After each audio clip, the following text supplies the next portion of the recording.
So ito guys, sagot na tutorial kasi ang daming mention na may. So ang una yung gagawin is pumunta kayo sa speed hub. Execute nyo muna ha.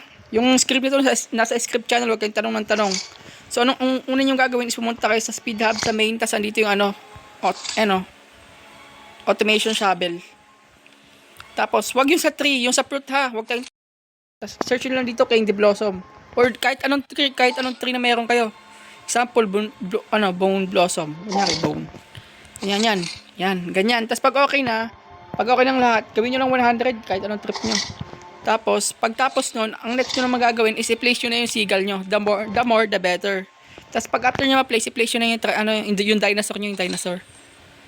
Pag a-place nyo ng dinosaur, antayin nyo lang siyang gumana yung passive nya. So, anong passive na? 1 minute pa. So, ano mo natin tawag dito? Pause muna natin kasi matagal pa. So, ayun, kinat ko na lang. So, kaya nga sabi ko guys, the more, pag marami kayong seagull, the more the better. So, ang nilagay ko lang ito, 4 kasi, tas tatlong dinosaur, tapos, antayin nyo lang yung passive nya.